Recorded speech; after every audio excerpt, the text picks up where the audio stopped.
Hola, les habla Liliana Goldín. En la emisión anterior, tomamos por el camino de la sexualidad femenina e interrogamos qué lugar viene a ocupar un hijo para la mujer. Y a propósito de este punto, abordamos el goce femenino.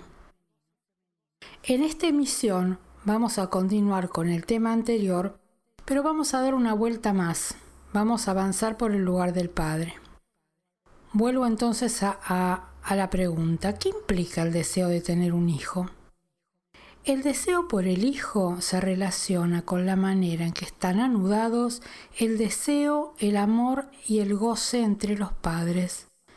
Estos tres elementos en la relación, cómo se juegan en la relación como hombre y mujer.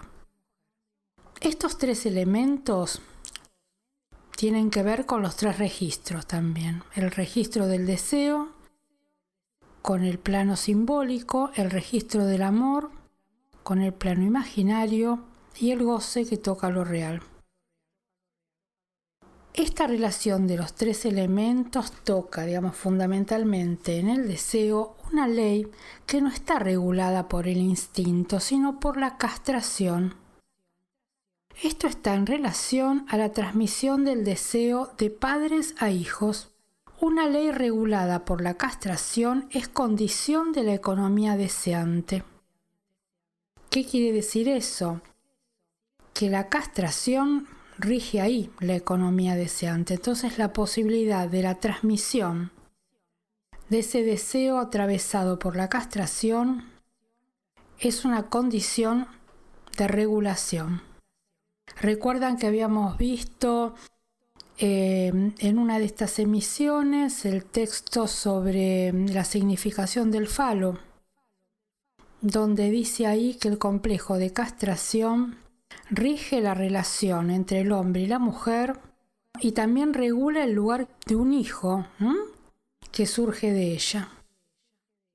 Por otro lado, también dice este texto que la significación del falo tiene que ver con la producción de los síntomas, o sea, la castración, tanto sea para la neurosis, la psicosis y la perversión. Se trata del deseo entonces de los padres desde dos lugares. Deseo de los padres entre ellos, como hombre y mujer, la erótica que se juega, y el deseo dirigido a un hijo. En la madre debe jugarse no solo el anhelo de tenerlo, sino una ilusión de obtenerlo. Recuerdan que cuando vimos todo el pasaje, el complejo de Edipo para la niña, ella está ahí a la espera, primero de un hijo del padre, y después, cuando avanza allí, de obtenerlo de un hombre.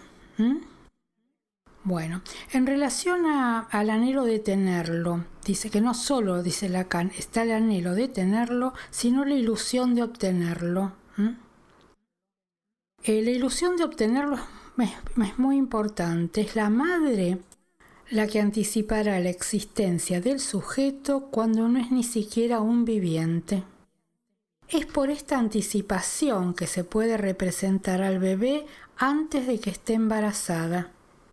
Podrá imaginarse cómo será durante el embarazo, comprarle ropa sin haber nacido, hablarle a su panza, cantarle, pensará nombres, le hablará a su pareja de ese bebé, cosa que por ahí en eso él no la sigue demasiado hasta que no ve la pancita saliente, pero allí ella anticipará un lugar preexistente.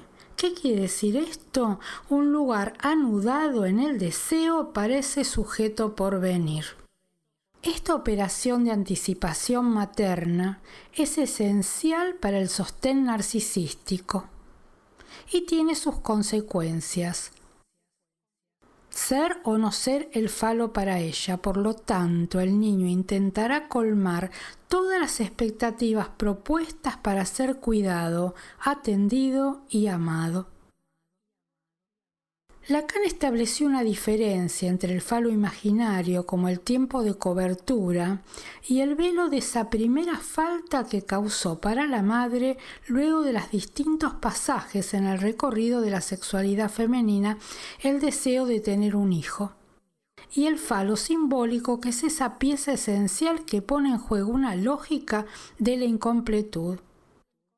¿Qué quiere decir la lógica de la incompletud?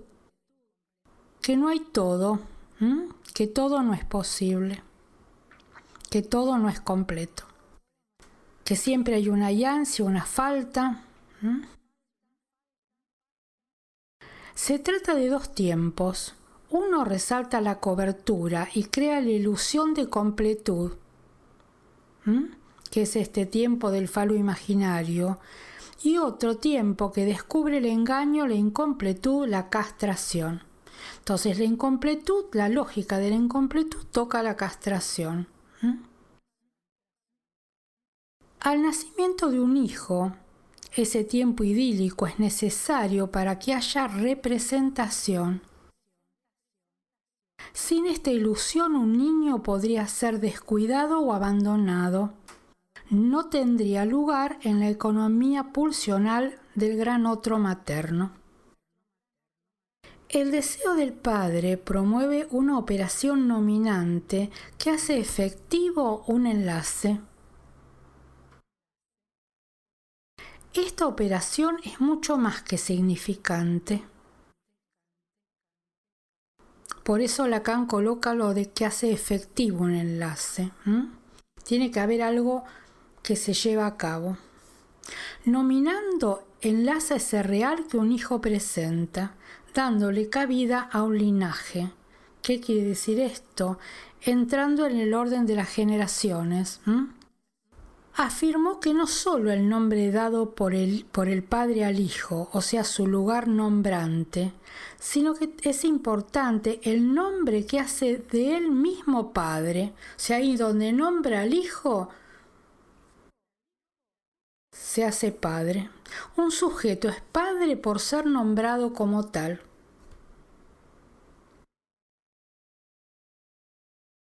Y ya sabemos que,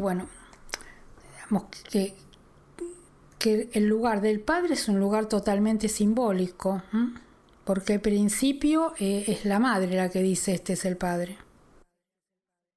Su lugar se hace dependiente del nombre. Al decir tú eres mi hijo, no solo nombra al hijo que tiene con su mujer, también hace que su deseo pierda anonimato. Y esto vamos a ver este punto de un deseo que no sea anónimo, la próxima emisión, que voy a traerles un texto de Lacan muy interesante que se llama Dos notas a un niño, que toma ese punto. También habla en ese texto del lugar que el niño viene a ocupar en las tres estructuras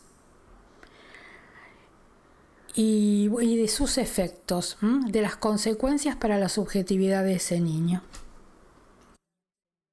Si ustedes quieren adelantar un poquito el tema y tenerlo más fresco cuando yo vaya delineándolo, los invito a leerlo.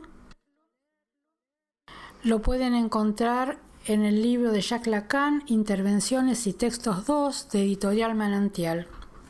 Son 2 hojas nada más. Seguramente también lo pueden encontrar en internet. Volviendo entonces al deseo del padre que promueve una operación nominante, esta operación nominante introduce al niño en la filiación. Por lo tanto, direcciona la prohibición del incesto. Dice quién es la madre sobre la que recae la prohibición del incesto. La función nominante introduce entonces una restricción del goce. ¿No es cierto? Por un lado lo prohíbe, por otro lado algún goce autoriza. La nominación vectoriza la prohibición y limita el goce en el hijo al indicarle que hay una mujer con la que no obtendrá satisfacción.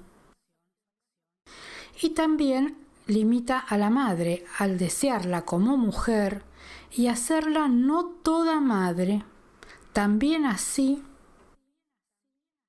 al recordar que su lugar de padre es deudor de un nombre. Su palabra, la del padre, tiene valor performativo. Esto quiere decir que está unido a un acto. Solo así un padre merece el amor y el respeto. Lacan nos plantea, en seminarios posteriores, que un padre merece respeto y amor cuando hace de una mujer objeto A minúscula que causa su deseo. ¿Qué quiere decir? Que ella se ofrece como objeto de deseo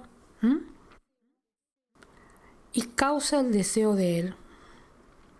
O sea que están allí como hombre y mujer, aparte de como padres. Por eso recién les decía, colocan no toda madre.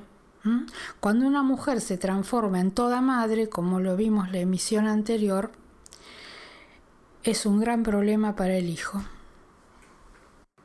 Porque lo deja prendado, agarrado de ese goce materno y no hay lugar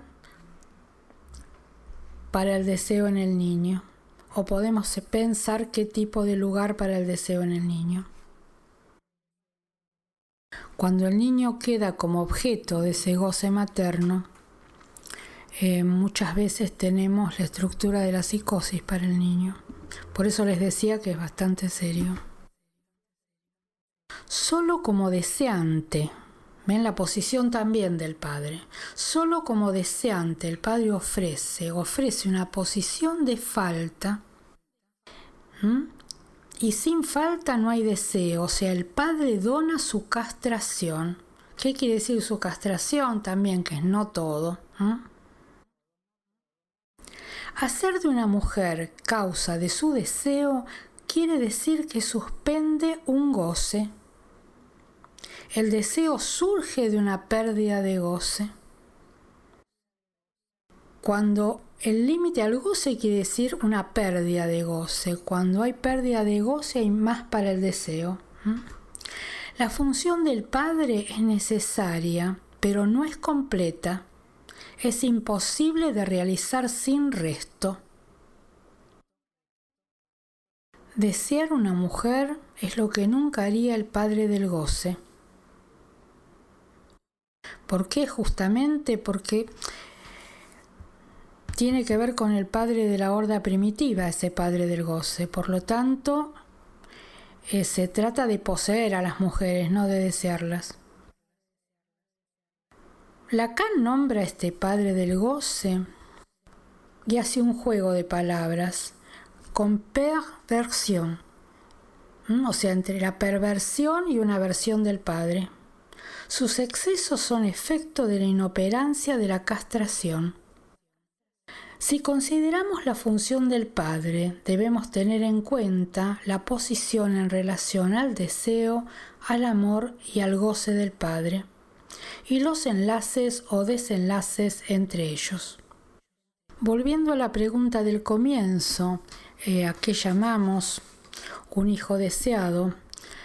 Por todo lo que fuimos recorriendo por estos puntos, podemos ubicar que un hijo deseado está en relación ahí a la posición que tienen los padres en relación a la castración.